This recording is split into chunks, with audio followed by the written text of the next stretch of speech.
Jadi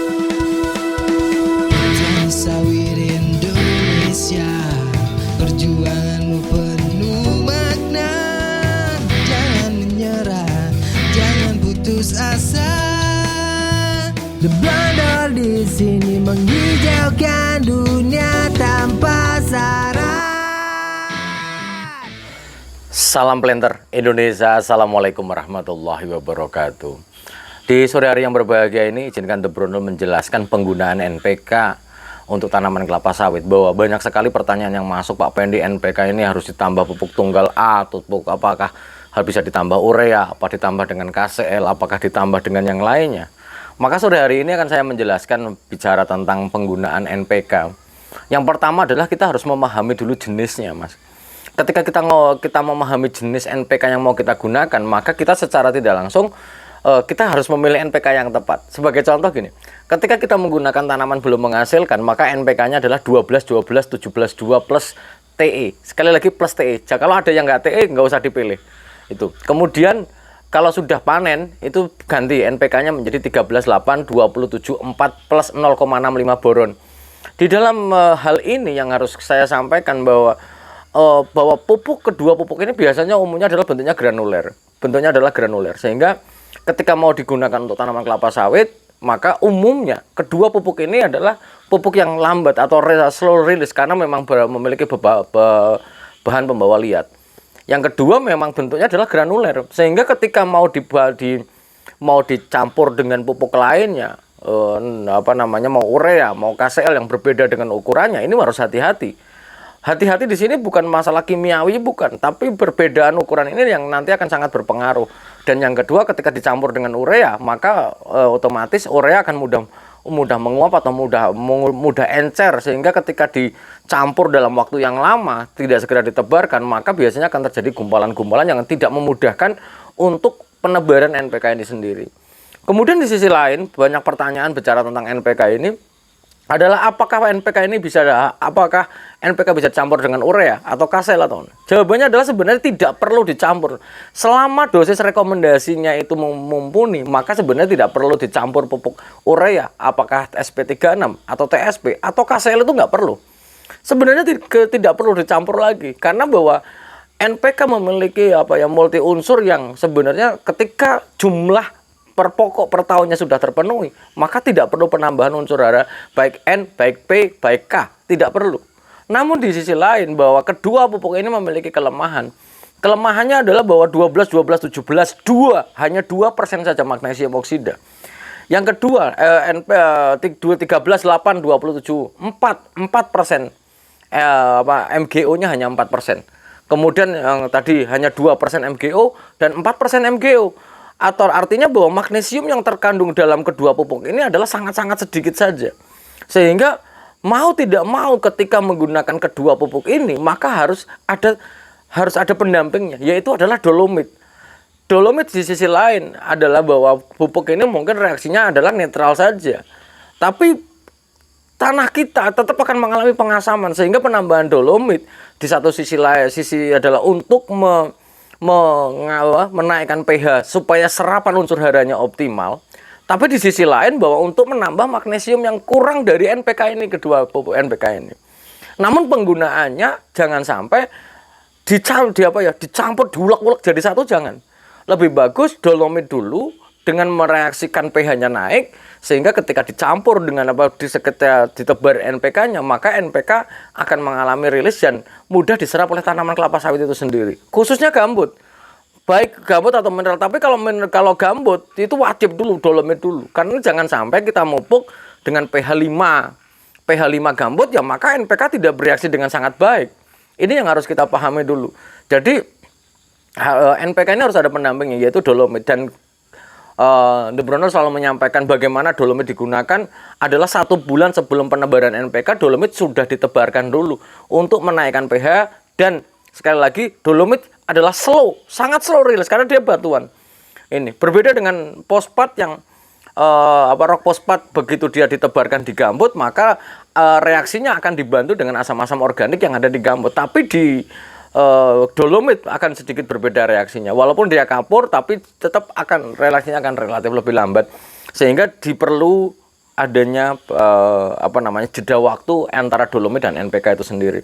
Dan apa namanya masuk pertanyaannya, apakah perlu ditambah nitrogen ataupun apa ditambah urea, ZA, fosfor ataupun kalium atau KCl ataupun SP3? Jawabannya adalah tidak perlu.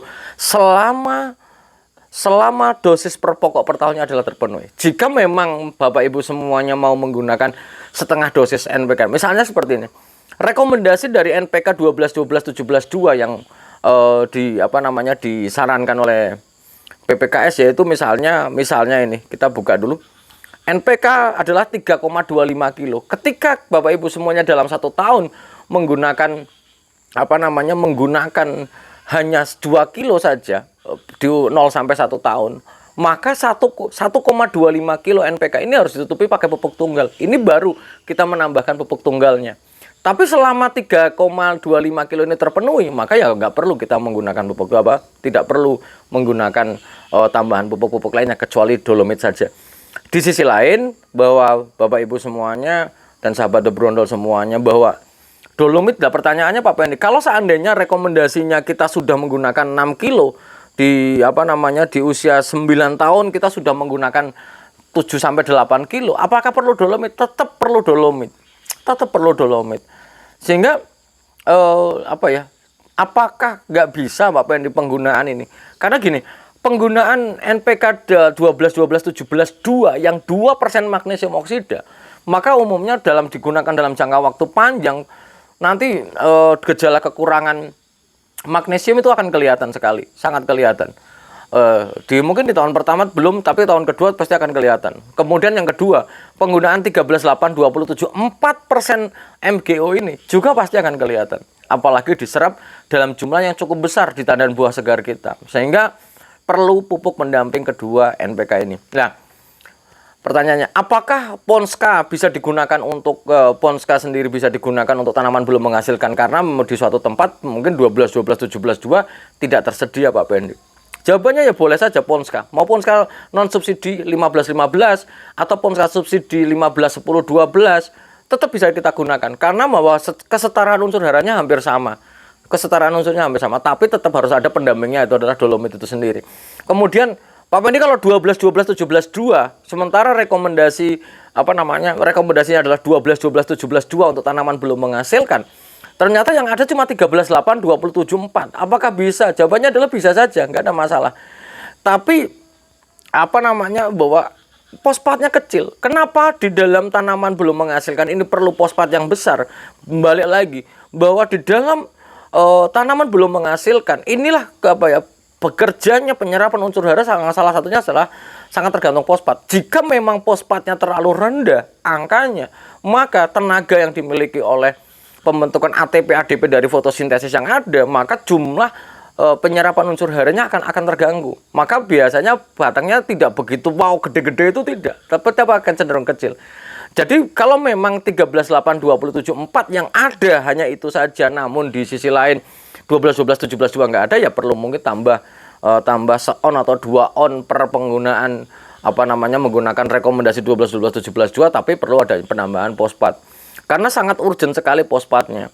Dan ini pertanyaan ini mungkin merangkum pertanyaan-pertanyaan banyak dari para petani bicara tentang penggunaan NPK itu sendiri. Nah, Pak Pendi, tadi juga sore ada yang telepon, Pak Pendi apakah bisa TBM pakai NPK kemudian TM pakai tunggal? Saya bilang nggak ada masalah. Selama dosis per pokok per tahunnya terpenuhi, maka sebenarnya tidak akan terjadi masalah yang signifikan.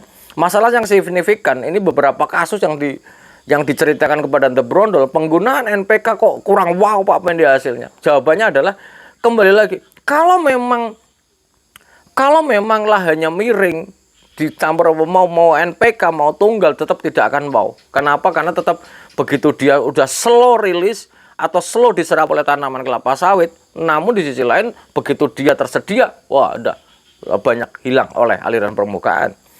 Dan ingat bahwa kedua pupuk ini memiliki nitrogen yang cukup besar, satunya adalah 12%, satunya 13%. Maka usahakan pemupukan kedua pupuk ini adalah tetap harus ada embun yang nanti akan memudahkan rilisnya nitrogen pada pertama kalinya. Jangan sampai kalau kita memupuk NPK ini terlalu siang, ya gini kan saja mau kota Mahatani dia akan mulai encer. Wah, udah merilis dia akan banyak menguap.